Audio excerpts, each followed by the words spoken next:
नमस्ते dear viewers. आज के इस वीडियो में हम लोग प्रॉब्लम्स डिस्कस करने वाले हैं फोरियर सीरीज के रिगार्डिंग। मेरे प्यारे व्यूअर्स, देखिए इसके पहले का जो वीडियो था उसमें हम लोगों ने कुछ बेसिक्स डिस्कस किया था फोरियर सीरीज के रिगार्डिंग। ओके, तो अगर आपने वो वीडियो नहीं देखा है तो आप देख सकते हैं, लिंक नीचे डिस्क्रिप्शन में मिलेगा। साथ ही साथ जो फोरियर कॉफिशिएंट्स होते हैं, है ना, उनका जो फॉर्मूलाज है वो कैसे आया, है ना, उनका जो छोटा सा डेरिवेशन है वो भी हम लोगों ने एक वीडियो में डिस्कस किया। आप देखना चाहते हैं तो देख सकते हैं, लिंक नीचे डिस्क्रिप्शन में मिलेगा। और ये हमारा वीडियो नंबर 2 है। तो चलिए हमारा जो सबसे पहला क्वेश्चन है उसको देखते हैं। क्या है question? Find the Fourier series representing F X is equal to X, okay, between the interval 0 to 2 pi. ठीक है, मतलब x जो है वो 0 से ग्रेटर है लेकिन 2 पाई से कम है। ओके, नाउ हमें क्या करना है, ये जो हमारा फंक्शन है x, ओके, इसे क्या करना है, फोरियर सीरीज में रिप्रेजेंट करना है। तो चलिए मान लेते हैं कि एफ एक्स जो है, जो गिवन फंक्शन है x, उसका फोरियर सीरीज जो है इसी फॉर्म में आना है। बस हमें क्या करना है, यहाँ पे जो फोरियर कॉफिशिएंट्स है उनके वैल्यूज को इधर रख देना है। ठीक है, फाइंड आउट करके। तो हम लोगों ने ऐसा मान लिया कि let F X is equal to A naught by 2 plus A one cos X plus A two cos 2x, है ना, and so on, plus B one sine X plus B two sine 2x। Okay, कुछ इस प्रकार से हम लोगों ने मान लिया कि ये फोरियर सीरीज है। किसका भैया? गिवन फंक्शन x का। अभी इस फोरियर सीरीज को टोटली कंप्लीट करने के लिए हमें क्या करना होगा, फोरियर कॉफिशिएंट्स के वैल्यूज को इस पे पुट करना होगा। तो चलिए पहले फोरियर सीरीज के वैल्यूज को पता करते हैं। मेरे प्यारे व्यूअर्स, देखिए पहले क्या करेंगे, ए नॉट के वैल्यू को पता करेंगे। अभी ए नॉट का फॉर्मूला हमें पता है, क्या होता है, 1 by pi integral 0 to 2 pi F x D x. Okay, now 1 by pi integral 0 to 2 pi F x के जगह पे क्या रखना है, जो गिवन फंक्शन है एक्स वो रख दो। एक्स को इंटीग्रेट करो और ये जो वैल्यूज है 0 से 2 पाई वो आप पुट करो इधर। पहले क्या करो, है ना, 2 पाई पुट करो। तो 2 पाई जब आप पुट करेंगे तो क्या होगा, 4 पाई स्क्वायर बाई 2 हो जाएगा। ठीक है, 4 पाई स्क्वायर बाई 2 हो जाएगा। और 0 पुट करोगे तो 0 हो जाएगा। तो यहाँ पे हम लोग मेंशन नहीं किए हैं उसको। ठीक है, तो क्या होगा, 1 by pi into 4 pi square by 2। पाई और पाई कैंसिल और 2 भी आप कैंसिल करोगे तो आपको यहाँ पर 2 पाई वैल्यू मिलेगा। अर्थात ए नॉट का वैल्यू क्या मिल गया, 2 पाई। चलिए ए नॉट का तो वैल्यू आ गया, ए नॉट के वैल्यू को यहाँ पर रख सकते हैं।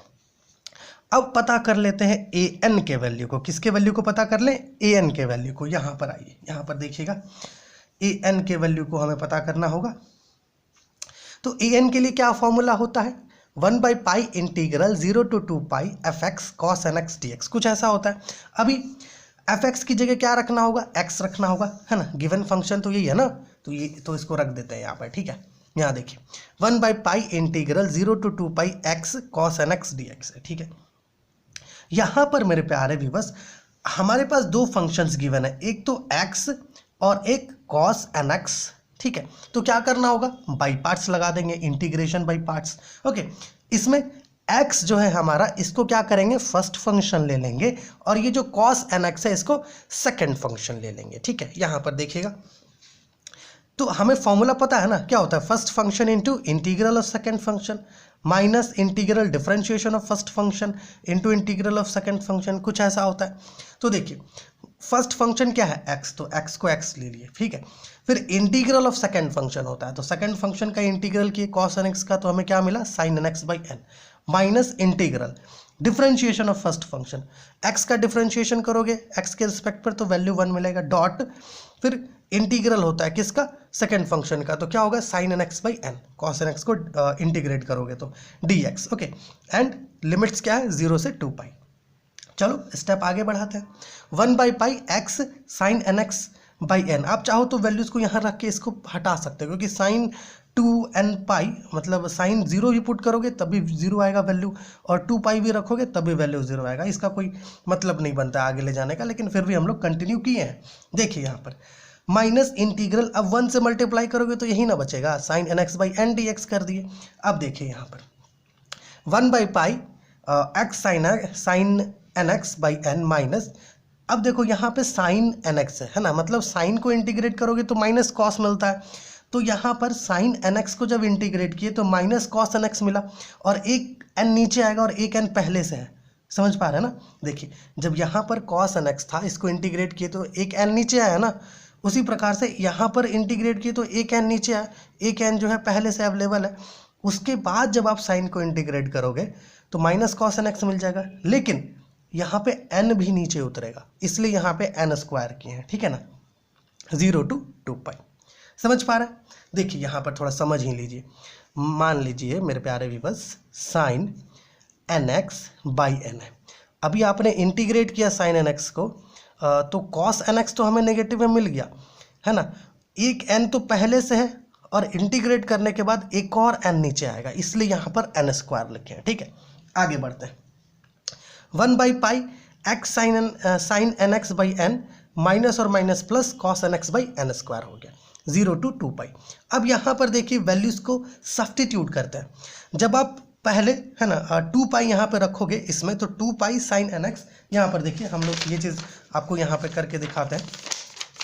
जब आप यहाँ पर रखिएगा तो देखिए क्या मिलेगा, 2π साइन 2nπ आपको कुछ ऐसा मिलेगा बाई n, माइनस 0 रखोगे तो ये पूरा 0 हो जाएगा।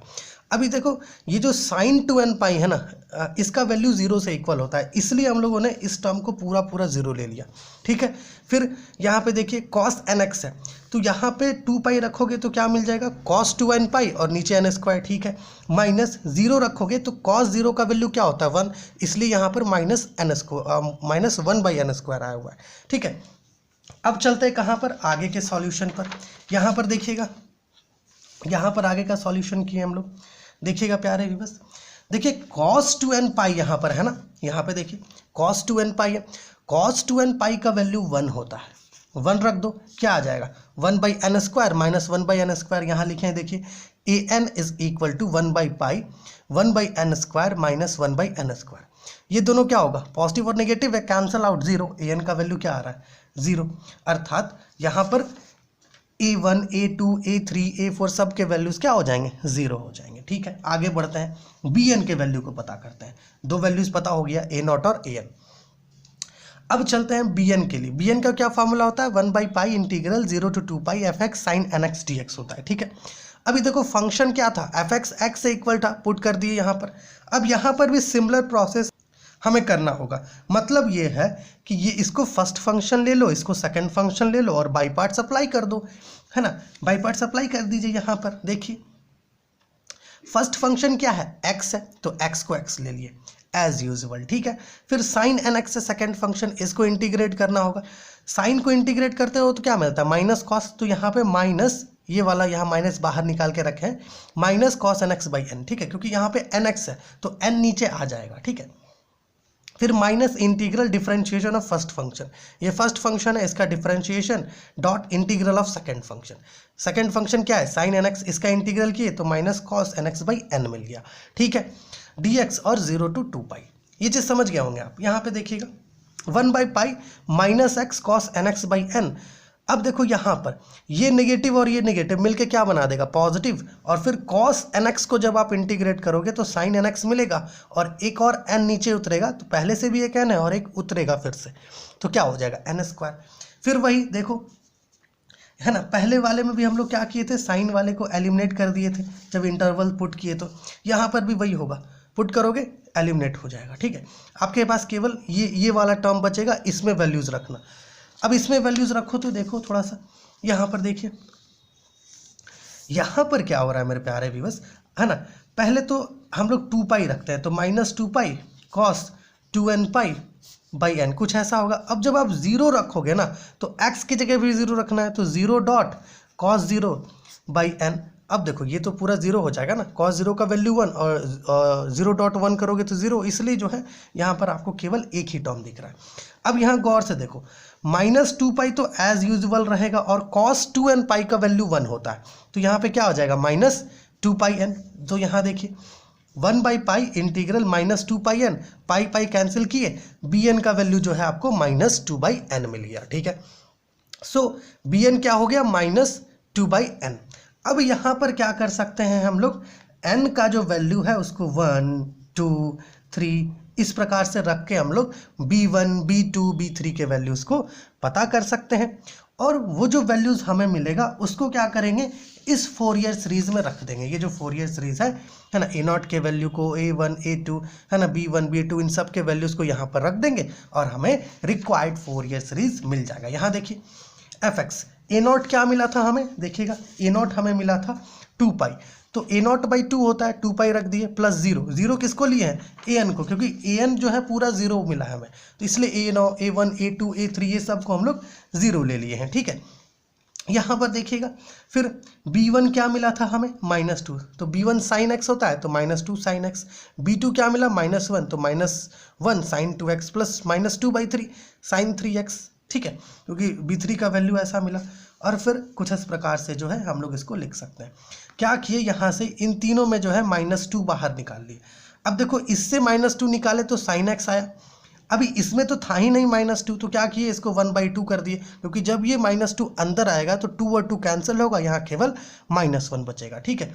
उसी प्रकार से इधर -2 था, -2 बाहर चला गया तो 1/3 साइन x है ना, साइन 3x हो गया, ओके। इसी को आप ऐसे भी लिख सकते हो, क्योंकि fx क्या था, x से इक्वल था, तो x is equal to pi -2, okay, sine x plus 1/2 sine 2x plus 1/3 sine 3x and so on, कुछ इस प्रकार से। तो ये हमारा पहला क्वेश्चन था, ओके।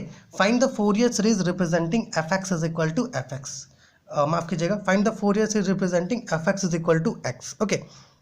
तो इस पहले क्वेश्चन में कुछ भी डाउट लगा हो तो आप कमेंट करके पूछ सकते हैं।